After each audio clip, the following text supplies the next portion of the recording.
ನೋಡಿ, ನಾನಿಲ್ಲಿ ನುಗ್ಗೆಕಾಯಿ ತಗೊಂಡಿದ್ದೀನಿ. ನುಗ್ಗೆಕಾಯಿ ಜೊತೆ ಈರುಳ್ಳಿ ಮತ್ತು ಹಸಿ ಕರಿಬೇವನ್ನು ನಾನು ಉತ್ತರಿಸ್ಬಿಟ್ಟು ಸೇರಿಸ್ಕೊಂಡಿದ್ದೀನಿ. ಅಲ್ಲಿಂದ ಮತ್ತು ಮಸೂರಿ ಬೇಳೆ ಮತ್ತು ತೊಗರಿ ಬೇಳೆ ಎರಡು ಮಿಕ್ಸ್ ತೊಗೊಂಡಿದ್ದೀನಿ. ಬೇಕಂದರೆ ನೀವು ಅವರೇ ಬೇಳೆನೂ ತಗೋಬೋದು, ಆದರೆ ನಾನು ಎರಡು ಇಲ್ಲಿ ಮಿಕ್ಸ್ ತೊಗೊಂಡಿದ್ದೀನಿ. ಇದನ್ನು ಹಾಕ್ಕೋಬೋದು, ಇಲ್ಲ ಸಿಂಗಲ್ ಆಗೂ ಹಾಕ್ಕೋಬೋದು.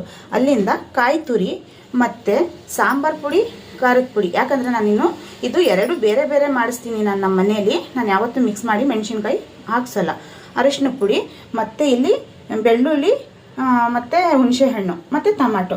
ಹಳ್ಳಿ ಸಾಂಬಾರಿಗೆ ಹುಣಸೆಹಣ್ಣಿಲ್ಲ ಅಂದರೆ ಸಾಂಬಾರು ಟೇಸ್ಟೇ ಇಲ್ಲ ಅಲ್ವಾ ಫ್ರೆಂಡ್ಸ್. ಹಂಗಾಗಿ ನಾನು ಪ್ರತಿಯೊಂದು ಮಾಡುವಂಥ ಹುಳಿ ಖಾರ ಕಡ್ನೆಗಳಲ್ಲಿ ನಾನು ಹುಣಸೆಹಣ್ಣು ನನಗೆ ಬೇಕೇ ಬೇಕು. ಆ ರೀತಿ ಈಗ ಯಾವ ಥರ ಮಾಡ್ಕೊಳ್ಳೋದು ಅಂತ ನಾನು ತೋರಿಸ್ತೀನಿ. ಫಸ್ಟು ಒಲೆನ ಹಚ್ಕೊಳ್ಳೋಣ. ನೋಡಿ ಫ್ರೆಂಡ್ಸ್, ನಾನು ಒಲೆ ಹಚ್ಕೊಂಡಿದ್ದೀನಿ. ಕುಕ್ಕರ್ ಇಟ್ಕೊಂಡು ಒಲೆ ಹಚ್ಚಿದ್ದೀನಿ. ಮತ್ತು ಈ ಕಡೆ ಬಿಸಿನೀರು ಇಟ್ಕೊಂಡಿದ್ದೀನಿ. ಇದು ಏನಕ್ಕೆ ಅಂತ ನಿಮಗೆ ನಾನು ಆಮೇಲೆ ತಿಳಿಸ್ತಾ ಹೋಗ್ತೀನಿ. ನೋಡಿ, ಫಸ್ಟು ಒಂದು ಸ್ವಲ್ಪ ಇದಕ್ಕೆ ನಾವು ಬೇಳೆಯನ್ನು ಬೇಯಿಸ್ಕೊಳ್ಳೋಣ.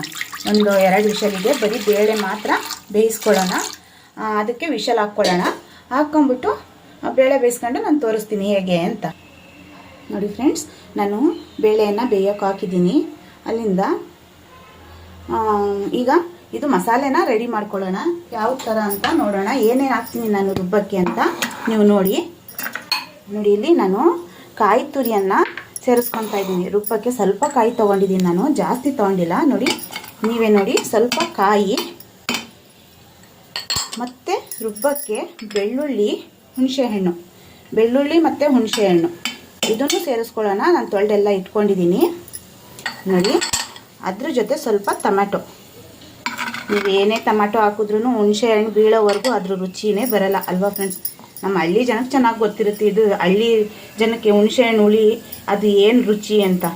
ಇಲ್ಲಿ ಅಷ್ಟಾಗಿ ಹೇಳಿದ್ರೆ ನಮ್ಮ ಮನೇಲಿ ಎಷ್ಟೋ ಜನಕ್ಕೆ ಕೇಳಿದ್ದೀನಿ, ಹುಣಸೆಹಣ್ಣೇ ಇಲ್ಲ ಅಂತಾರೆ. ಅದು ಏನು ತಿಂತಾರೋ ಏನು ಮಾಡ್ತಾರೋ ಗೊತ್ತಿಲ್ಲ, ಸಾಂಬಾರುಗಳು ಮಾತ್ರ. ನೋಡಿ ಫ್ರೆಂಡ್ಸ್, ನಾನಿಲ್ಲಿ ನುಗ್ಗೆಕಾಯಿನ ನೀರಲ್ಲಿ ಹಾಕ್ಕೊಂಡಿದ್ದೀನಿ.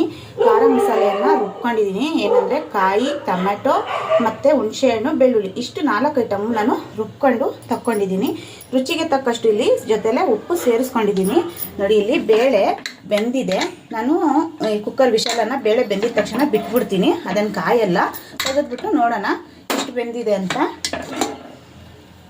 ನೋಡಿ, ಬೆಂದಿದೆ, ಸ್ವಲ್ಪ ಅರ್ಧ ಮಟ್ಟಕ್ಕೆ ಬೆಂದಿದೆ. ನೋಡಿ, ಎಲ್ಲ ಚೆನ್ನಾಗೇ ಬೆಂದಿದೆ. 2 ವಿಷಲಿಗೆ ಚೆನ್ನಾಗೇ ಬೆಂದಿದೆ ಈ ಥರ ಬೇಳೆನ. ಈಗ ಇದಕ್ಕೆ ನಾವು ಏನೇನು ಸೇರಿಸ್ಕೊಳ್ಳೋದು ಅಂತ ನೋಡೋಣ.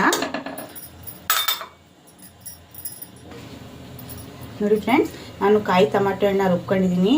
ಮತ್ತು ಇಲ್ಲಿ ನುಗ್ಗೆಕಾಯಿನ ನೀರಲ್ಲಿ ಹಾಕ್ಕೊಂಡಿದ್ದೀನಿ. ಬೇಳೆ ಸ್ವಲ್ಪ ಬೇಯಿಸ್ಕೊಂಡಿದ್ದೀನಿ. ನುಗ್ಗೆಕಾಯಿನ ತೊಳೆದ್ಬಿಟ್ಟು ಮತ್ತು ಕರಿಬೇವು, ನುಗ್ಗೆಕಾಯಿ, ಈರುಳ್ಳಿ ಇಷ್ಟು ಸೇರಿಸ್ಕೊಂಡು ನಾವು ಬೇಳೆ ನೀರಿಗೆ ಹಾಕ್ಕೊಳ್ಳೋಣ. ನೋಡಿ,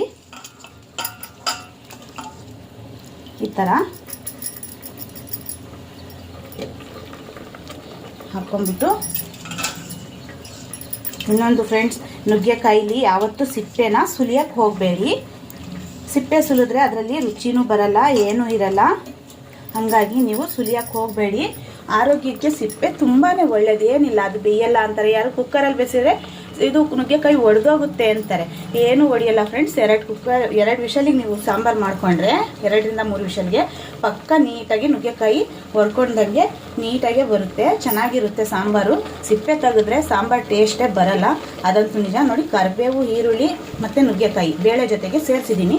ಈಗ ನಾನು ಇದೇನು ಖಾರ ಮಸಾಲೆ, ಏನು ಸಾಂಬಾರು ಪುಡಿ, ಖಾರದ ಪುಡಿ, ಅರಿಶಿನ ಪುಡಿ, ಉಪ್ಪು ಇಷ್ಟನ್ನು ನಾನು ಇದಕ್ಕೆ ಸೇರಿಸ್ಕೊತಾ ಇದ್ದೀನಿ. ಈ ಥರ ಸೇರಿಸ್ಕೊತಾ ಇದ್ದೀನಿ. ಮತ್ತು ಇನ್ನೊಂದು ಫ್ರೆಂಡ್ಸ್, ಎಲ್ಲ ಹೇಳ್ತಾರೆ, ನೀನು ಮುಸ್ಲಿಮ್ಸ್ ಹುಡುಗಿಯಾಗಿ ಈ ಥರ ಬರೀ ಖಾರ, ಕಟ್ನೆ, ಹುಳಿ, ಒಪ್ಪತ್ತು ಅಂತ ಮಾಡ್ತೀಯಲ್ಲ ಅಂತ ಕೇಳ್ತಾರೆ. ಫ್ರೆಂಡ್ಸ್, ನಾವು ಕರ್ನಾಟಕದಲ್ಲಿ ಹುಟ್ಟಿರೋ ಜನ ಅಲ್ವಾ, ನಾವು ಹಳ್ಳೀಲಿ ಬೆಳೆದಿರೋ ಜನ. ಈ ಥರ ಸಾಂಬಾರುಗಳು ನಾವೆಲ್ಲೇ ಇರಲಿ ಫ್ರೆಂಡ್ಸ್, ಏನು ಸಿಟಿಲೇ ಇರಲಿ, ಒಂದು ಹಳ್ಳಿಲೇ ಇರಲಿ, ಮಾಡಿ ತಿಂದಿರೋ ರುಚಿ ಬಿಟ್ಟು ನಾವು ಬಾಳ್ಮೆ ಮಾಡೋಕ್ಕಾಗುತ್ತಾ? ನೀವೇ ಹೇಳಿ. ನಾವೆಲ್ಲೇ ಇದ್ರೂ ನಾವು ಬದುಕಿರೋ ಅಂಥ ಬದುಕು, ನಾವು ಬಾಳಿರೋ ಅಂಥ ಮನೆ ಮರೆಯೋಕ್ಕಾಗುತ್ತಾ? ಅದು ಎಂದಿಗೂ ಸಾಧ್ಯ ಇಲ್ಲ. ಅದರಲ್ಲೂ ನಮ್ಮ ಕರ್ನಾಟಕದಲ್ಲಿ ಹೆಣ್ಮಕ್ಳಿಗೆ ಅದು ಹೇಳಲೇಬೇಡಿ ಅಲ್ವಾ ಫ್ರೆಂಡ್ಸ್. ಈಗ ಇದ್ರ ಜೊತೆ ಒಂದು ಸ್ವಲ್ಪ ಇದು ಕುದಿ ಬರಲಿ. ನೋಡಿ ಫ್ರೆಂಡ್ಸ್, ಸ್ವಲ್ಪ ನುಗ್ಗೆಕಾಯಿ ಮಸಾಲೆಯಲ್ಲಿ ಬೆಂದಿದೆ. ಇದಕ್ಕೆ ನಾವು ಏನು ಮಾಡೋಣ ಅಂತ ಅಂದರೆ, ಈಗ ಕಾಯಿ ಟಮಾಟೆ ಹಣ್ಣು ಬೆರೆಸ್ಕೊಳ್ಳೋಣ. ನಾವು ರುಬ್ಬಿಕ್ಕಿದ್ವಲ್ಲ ಆ ಮಸಾಲೆಯನ್ನು ಇದಕ್ಕೆ ಬೆರೆಸ್ಕೊಳ್ಳೋಣ. ಬೆರೆಸ್ಕೊಂಡ್ಬಿಟ್ಟು ಸ್ವಲ್ಪ ಮತ್ತೆ ಕುದಿ ಬರಲಿ. ಲೇಟ್ ಆಗಲ್ವಾ ಅಂತ ಅನ್ಕೊಬೋದು. ಏನೂ ಲೇಟ್ ಆಗೋಲ್ಲ. ನಮ್ಮನೇಲೂ 8:15ಗೆ ಈ ಸ್ಕೂಲ್ಗೆ ಮತ್ತು ಕೆಲಸಕ್ಕೆ ಹೊರಟ್ಬಿಡ್ತಾರೆ. ಹಂಗಾಗಿ ನಮ್ಮ ಮನೇಲಿ 8 ಗಂಟೆಗೆಲ್ಲ ಅಡುಗೆ ರೆಡಿ ಇರುತ್ತೆ ಫ್ರೆಂಡ್ಸ್. ಏನೂ ಲೇಟ್ ಆಗೋಲ್ಲ, ಮಾಡ್ಕೋಬೋದು. ನೋಡಿ ಕುದೀತಾ ಇದೆ ಆಲ್ಮೋಸ್ಟು. ಇದಕ್ಕೆ ನಾವು ಏನು ಮಾಡೋಣ ಅಂತಂದರೆ, ಈ ಕಡೆ ನಾನು ಬಿಸಿನೀರನ್ನು ಏನು ಇಟ್ಕೊಂಡಿದ್ದೀನಿ ಈ ನೀರನ್ನು ಇದಕ್ಕೆ ಸೇರಿಸ್ಕೊಳ್ಳೋಣ. ಸೇರಿಸ್ಕೊಂಡ್ಬಿಟ್ರೆ ನಾವು ಕೆಲಸಕ್ಕೆ ಹೋಗೋ ಅಂಥವ್ರಿಗೆ ಬೇಗನೆ ಅಡುಗೆ ಮಾಡ್ಕೊಬೋದು. ನಾವು ಈಗ ಆಲ್ಮೋಸ್ಟ್ ಬೆಂಗಳೂರಲ್ಲಿರೋರು, ಕೆಲಸಕ್ಕೆ ಯಾರೂ ಅಷ್ಟಾಗಿ ಮನೇಲಿರಲ್ಲ. ಗಾರ್ಮೆಂಟ್ಸ್ ಲೈನಲ್ಲಿ ಜಾಸ್ತಿ ಎಲ್ಲ, ನಾನು ಗಾರ್ಮೆಂಟ್ಸ್ ಲೈನಿಂದ ಬಂದಿರೋಳೆ, ನಿಮಗೂ ಗೊತ್ತಿರೋಂಥ ವಿಷಯ ಅಲ್ವಾ ಫ್ರೆಂಡ್ಸ್. ನೋಡಿ ಹಿಂಗೆ ಹಾಕ್ಕೊಂಡ್ಬಿಟ್ರೆ ನಮ್ಗೆ ಎಷ್ಟು ಬೇಕೋ ಅಷ್ಟು ಸಾಂಬಾರು ಬಿಸಿನೀರು ಹಾಕ್ಕೊಂಡು ಉಪ್ಪು ಖಾರ ಬೆರೆಸ್ಕೊಂಡ್ರೆ ಬೇಗ ವಿಷಲ್ ಬರುತ್ತೆ, ಬೇಗ ಸಾಂಬಾರು ಆಗುತ್ತೆ, ಬೇಗ ನಾವು ಒಂದೆರಡು ತುತ್ತು ಊಟ ಮಾಡೋಗ್ಬೋದು. ಮನೆಯವ್ರಿಗೆಲ್ಲ ನಾವು ಅಡುಗೆ ಮಾಡಿ ಊಟಕ್ಕಿರ್ತೀವಿ. ಕೊನೆ ಪಕ್ಷ ಕೆಲಸಕ್ಕೆ ಹೋಗುವಾಗ ನಾವೇ ಒಂದೆರಡು ತುತ್ತು ಊಟ ಮಾಡ್ದಂಗೆ ಓಡೋಗ್ತೀವಿ. ಇದು ಸರಿನಾ? ನಮ್ಮ ಆರೋಗ್ಯ ಫಸ್ಟು ನಾವು ನೋಡ್ಕೊಂಡ್ರೆ ಆಮೇಲೆ ಮನೆಯವರ ಆರೋಗ್ಯನೂ ನಾವು ನೋಡ್ಕೋಬೋದು ಅಲ್ವಾ ಫ್ರೆಂಡ್ಸ್. ಯಾವುದೇ ಕಾರಣಕ್ಕೂ ತಕ್ಕ ಮಟ್ಟಿಗೆ ಫಸ್ಟು ನೀವು ಊಟ ಮಾಡ್ಕೊಂಡು ಕೆಲಸಕ್ಕೆ ಹೋಗೋದು ನೋಡಿ, ಆಯಿತಾ. ಇದಕ್ಕೆ ಒಂದೆರಡು ವಿಷಲ್ ಬರಲಿ, ನಾನು ಸಾಂಬಾರು ತೋರಿಸ್ತೀನಿ. ನೋಡಿ ಫ್ರೆಂಡ್ಸ್, ನಮ್ಮ ಮನೇಲಿ ನಾನು ಒಗ್ಗರಣೆಗೆ ಎಣ್ಣೆನ 2 ಥರ ನಾನು ಯೂಸ್ ಮಾಡ್ತೀನಿ. ನೋಡಿ, ಇದು 2 ಥರ ಎಣ್ಣೆನ ನಾನು ಯೂಸ್ ಮಾಡ್ತೀನಿ. ಯಾವುದು ಅಂದರೆ, ಒಂದು ಸಂಪ್ಯೂರ್ ಎಣ್ಣೆ, ಇನ್ನೊಂದು ಫಾರ್ಚೂನ್ ಸಾಸಿವೆ ಎಣ್ಣೆ. ಸಾಸಿವೆ ಎಣ್ಣೆ ಯಾಕಪ್ಪ ಹಾಕ್ತೀನಿ ಅಂದರೆ, ನೋವುಗಳಿಗೆಲ್ಲ ನಮಗೆ ತುಂಬಾ ಒಳ್ಳೆಯದು ಇದು. ಹಂಗಾಗಿ ನಾವು ಫುಲ್ ಇದೇ ಎಣ್ಣೆ ನಾವು ತಿನ್ನೋಕ್ಕಾಗೋದಿಲ್ಲ. ಹಂಗಾಗಿ ನಾನು ಸ್ವಲ್ಪ ಮಟ್ಟಕ್ಕೆ ಇದನ್ನು ಬೆರೆಸ್ಕೊತೀನಿ. ಹಂಗಾಗಿ ನಮಗೆ ಗೊತ್ತಾಗಲ್ಲ. ನೋಡಿ, ಆಲ್ರೆಡಿ ನಾನೀಗ ಬೆರೆಸಿದ್ದೀನಿ, ಕಲರ್ ಚೇಂಜ್ ಆಗಿದೆ.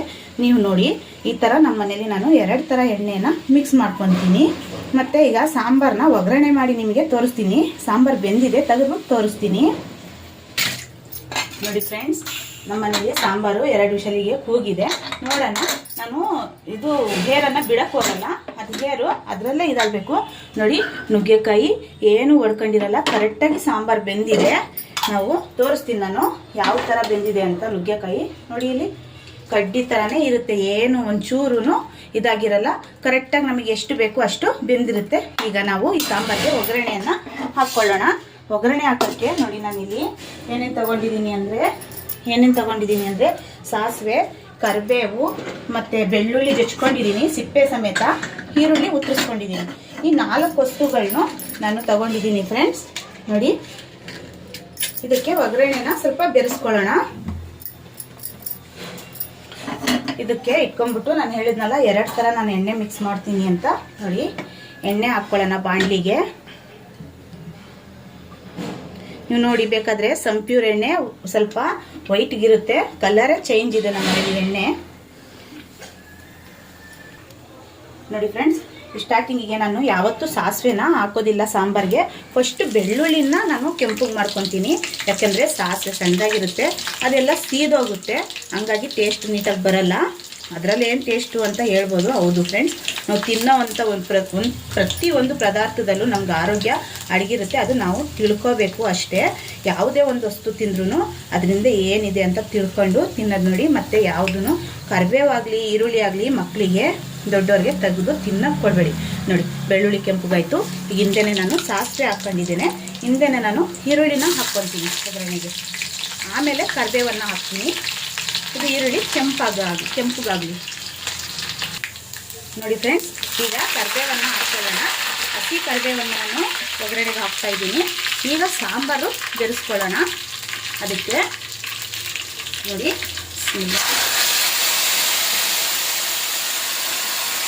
ಬೆರೆಸ್ಕೊಂಡ್ಬಿಟ್ಟು ಸಾಂಬಾರನ್ನ ಸ್ವಲ್ಪ 2 ನಿಮಿಷ ಬಿಸಿ ಮಾಡ್ಕೊಳ್ಳೋಣ. ಈ ಥರ ಬಿಸಿ ಮಾಡಿಕೊಂಡು ನಾವು ಒಲೆನ ಆಫ್ ಮಾಡ್ಕೊಂಡ್ಬಿಟ್ಟು ಈ ಸಾಂಬಾರನ್ನು ಎತ್ತಿ ನೋಡಿ, ಈ ಕುಕ್ಕರ್ ಏನಿದೆ ಅದಕ್ಕೆ ನಾವು ಬೆರೆಸ್ಕೊಳ್ಳೋಣ. ಇನ್ನೊಂದು ಮಾತು ಫ್ರೆಂಡ್ಸ್, ಎಲ್ಲರೂ ಹೇಳ್ತಾರೆ, ಕನ್ನಡ ನೀನು ಇಷ್ಟು ನೀಟಾಗಿ ಮಾತಾಡ್ತೀಯಲ್ಲ ಅಂತ ಕೇಳ್ತಾರೆ. ಹೌದಾ ಫ್ರೆಂಡ್ಸ್, ನಾನು ಅಷ್ಟು ನೀಟಾಗಿ ಮಾತಾಡ್ತೀನ? ಯಾವುದಕ್ಕೂ ನನಗೆ ಕಮೆಂಟ್ಸಲ್ಲಿ ಹೇಳಿ, ಕನ್ನಡ ನಾನು ನೀಟಾಗಿ ಮಾತಾಡ್ತೀನ, ಕನ್ನಡದ ಅಡುಗೆ ನಾನು ನೀಟಾಗಿ ಮಾಡ್ತೀನಾ ಅಂತ. ಎಲ್ಲರೂ ಹಂಗೆ ಹೇಳ್ತಾರೆ, ಏನಂತ ಗೊತ್ತಿಲ್ಲ.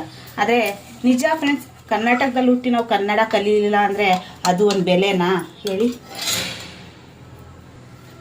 ನೋಡಿ ಫ್ರೆಂಡ್ಸ್, ಸಾಂಬಾರು ನಮ್ಮ ಮನೇಲಿ ಬೇಳೆ ನುಗ್ಗೆಕಾಯಿ ಸಾಂಬಾರು ರೆಡಿ ಆಗಿದೆ. ಈ ಥರ ಇದು ಈಗ ತೆಗೆದ್ಬಿಟ್ಟು ನಿಮಗೆ ತೋರಿಸ್ತೀನಿ ಯಾವ ಥರ ಅಂತ ಹೇಳಿ. ನೋಡಿ ಫ್ರೆಂಡ್ಸ್, ನಮ್ಮ ಮನೇಲಿ ಬೇಳೆ ನುಗ್ಗೆಕಾಯಿ ಸಾಂಬಾರು ಜೊತೆ ಬಿಸಿ ಬಿಸಿ ಮುದ್ದೆ 8 ಗಂಟೆ, ಬೆಳಿಗ್ಗೆ 8 ಗಂಟೆಗೆ ರೆಡಿ ಇದೆ. ಈ ಥರ ಮಾಡ್ಕೊಂಡು ಹೊಟ್ಟೆ ತುಂಬ ಊಟ ಮಾಡ್ಕೊಂಡು ಗಾರ್ಮೆಂಟ್ಸಿಗೆ ಹೋದ್ರೆ 8 ಅವರ್ ಮಾಡೋ ಅಂಥ ಕೆಲಸ ನಮ್ಗೆ ಏನು ಸುಸ್ತು ಅಂತ ಅನಿಸೋಲ್ಲ. ಆದಷ್ಟು ಬೇಗ ಊಟ ಮಾಡ್ಕೊಂಡು ಹೋಗೋದು. ನೋಡ್ರೆ ಅಮ್ಮಿದ್ದೀರಾ? ನನ್ನ ಚಾನಲ್ಗೆ ಸಬ್ಸ್ಕ್ರೈಬ್ ಮಾಡಿ, ಶೇರ್ ಮಾಡಿ, ಕಮೆಂಟ್ಸ್ ಮಾಡಿ ತಿಳಿಸಿ. ಅಡುಗೆ ಮಾಡಿ ತಿಂದು ಈ ಥರ ಸಾಂಬಾರು ಮಾಡಿ ತಿನ್ನಿಸಿ ನನಗೆ ತಿಳಿಸಿ ಯಾವ ಥರ ಇರುತ್ತೆ ಅಂತ ಹೇಳಿ. ನನ್ನ ಚಾನಲ್ ಹೆಸರು ಬಂದು ಸುಲ್ತಾನಾ ಸಬೀರ್ ಅಂತ ಹೇಳಿ. ಸಬ್ಸ್ಕ್ರೈಬ್ ಮಾಡಿ, ಶೇರ್ ಮಾಡಿ, ಕಮೆಂಟ್ಸ್ ಮಾಡಿ. Thank you friends.